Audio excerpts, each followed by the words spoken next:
If you're a real one, you like fighting games. And if you're not, that's okay. You can still stay. Today, we're checking out a video where someone's making a ragdoll fighting game, so it's like, it kind of counts. But still, fighting equals tough, equals cool, equals you're real. So, let's check out the video. I recently posted my first video ever about a ragdoll fighting game, and it got way more attention than I ever imagined, but a lot of you commented the same thing.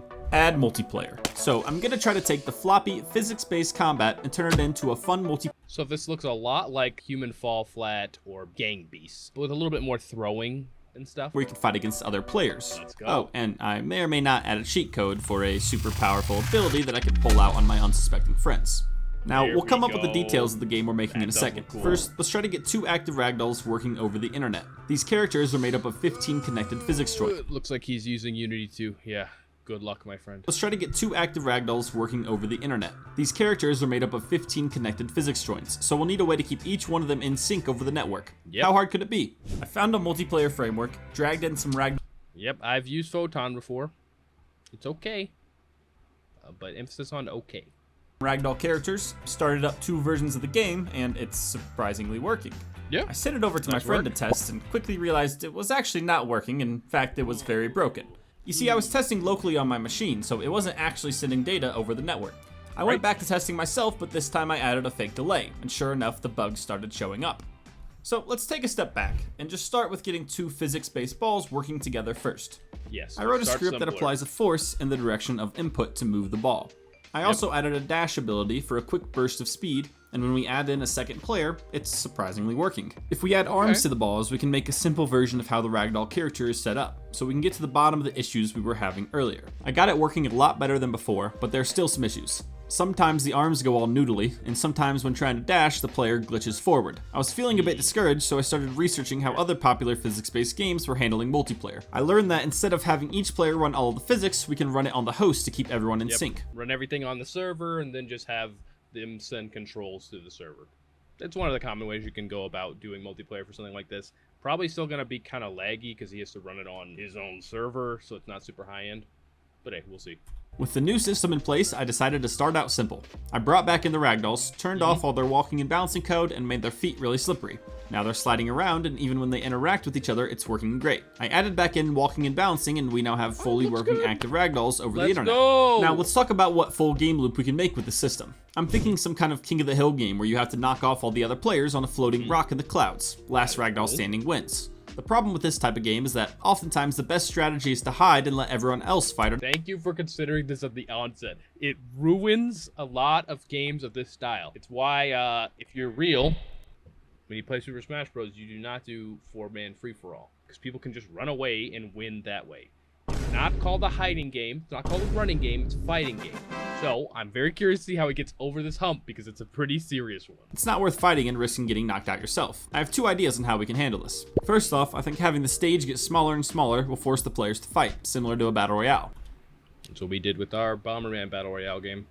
Second, I think it would be cool if there was an audience watching the match that reacts to the players. They cheer and go crazy when people get knocked off, but if people aren't. And while you're here, go ahead and subscribe yourself, because if you don't, you're going to end up having angry people cheering against you the rest of your life. So unless you want the haters to win, subscribe. Fighting, they start to get bored, and will even start throwing things at the people who are hiding.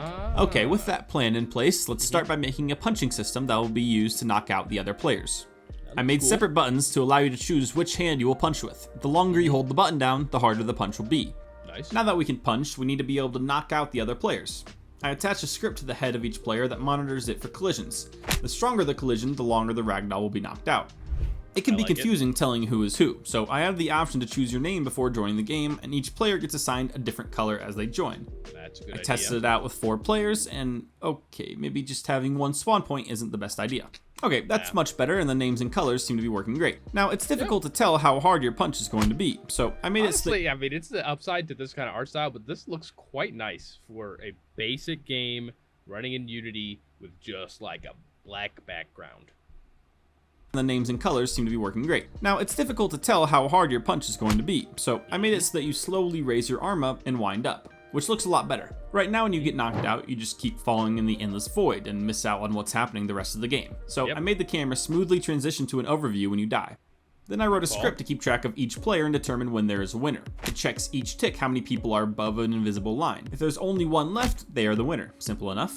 Since this check is every tick, it is possible that the last 2 players fall off at the same time. In that case, we see whoever's the highest and make them the winner. Next, I added in a restart button, and now we have a full... Just like in Super Smash Bros. Whoever happens to fall out first, they lose. Next, I added in a restart button, and now we have a full game loop. So I think it's time to start working on the environment. I started off with adding a rock for the players to stand on, added some volumetric clouds, changed up the lighting, and added post-processing. And we are looking pretty decent. We still need to add in stands and the crowd, but first let's figure out how we're going to make the platform smaller, forcing the players to fight. Using a circle to force them in won't really work since we need to be able to knock the players off the map, so we'll need to make the rock itself get smaller. I decided on breaking the rock into roughly 30 chunks. I then wrote a script that checks all the chunks and determines which is the furthest from the center of the rock. Then it has... Again, it's reminding me a lot of the stuff we did for our Bound Man Battle Royale thing.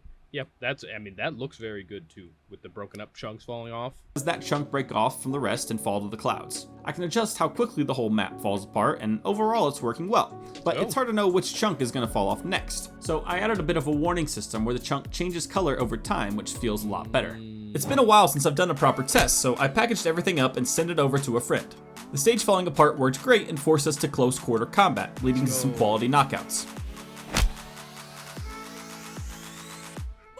Good job, Marge! I'm excited to get more players in here, but first, let's add a crowd. I started off by adding in some stands for the crowd to stand on. Next, I added in some character models, which looked pretty awkward with them just T-posing there. Now, I wish I could make them all physics-based as well, but that would be too expensive on the CPU, so we'll have to settle for animations. So I opened up Mixamo and went browsing. I also realized that my modeling skills are worse than I thought, with some of these animations showing off the flaws in the rig. My guy has some chunks missing on his body. I can't tell if it's like a modeling problem or if this man is just doughy. But we can deal with that later. Now we have 3 different states we need animations for. Idle, when they're indifferent waiting to either cheer or get mad. Angry, when the players aren't fighting. And cheering, when someone gets knocked out. We'll grab a few animations for each state. With the animations picked out, we can now have the crowd respond to what the players are doing. But when I went to test it out, I apparently broke the punching system and we now have extendo arms. After getting a spazzy knockout, I fixed the bug and we can now test the animations. So in between the states, the crowd just hangs out in the idle pose. If there haven't been any knockouts for a certain period of time, they start playing their angry, sassy animations. If at any point a player is knocked out, the crowd starts cheering. It also triggers if someone just falls off without being knocked out. Now, as I mentioned earlier, I also want a rock thrower to target the players who are trying to hide. I grabbed a rock throwing animation, took one of the crowd members and made him bigger. When the crowd gets angry, he'll pick out the player who is furthest away from all the other players and chuck a big rock at their head. If there are only 2 players left, he will choose one randomly. He'll keep throwing rocks until someone gets knocked out, satisfying the violent bunch. Now that we have everything in place, it's time to test it all out with some friends online. But first, I just made a Discord if anyone wants to join. I'm still deciding on the details of the game I want to make and release, so I'd love to hear your thoughts. I packaged everything up and sent the game to a few friends. To my surprise, everyone got connected and it's actually working quite well. They had no clue I had a surprise in store for them, but wanted to get in some regular games first. Let's go. It's a pretty basic gameplay loop, but it works. I definitely had some time to practice while developing the game, but they quickly figured it out and started returning the favor. Oh. Get him, walk him. Yeah. Oof. We got him, guys. Got him. Wop, wop. Meh. Oh. Nice. You're joking, no. Oh, no. I sold myself to throw. Is he gonna get up? Let's go. Also, no camping. Let's go. No one has to throw a Don't get me rock. wrong, there were a few bugs that showed up, but everyone seemed to be enjoying it and we had some intense matches. This one is close. No. Excelsior. Oh, no. I'm taking you down with me. Oh, the rock. I don't know. God. No. Wait, she's How stuck did there. you win? Oh, There you go. I She saw was him hanging fall on off. the side. Oh, I like it. No. Oh. No. Oh. Nice.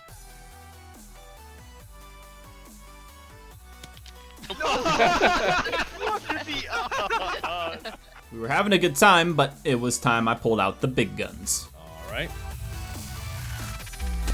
Oh, you just What? smashed Oh my it. Oh, what just happened? They had no clue what was happening, but quickly came up with their own plan. Quick, get him, guys. Team up. Quick. Ooh, Quick. I'm trying. If you want to see how I made fighting ragdolls in the first place, check out my video here. We might have to check that one out in the future. This was a cool video. Shout out to K-Bit. He did a really good job getting that physics-based multiplayer working quickly. It wasn't even lagging too bad. And overall, good video. Well done. I'm gonna leave a link to his video right here. It was good, so you can just go ahead and check him out. Anyway, thank you guys for watching. If you watched this far, I really appreciate you. We also make game development videos. We got one coming up soon. It might have already been posted when this comes out, to be honest, but we got one coming up soon, so go ahead and subscribe so you can check that out. Anyway, we'll see you guys later.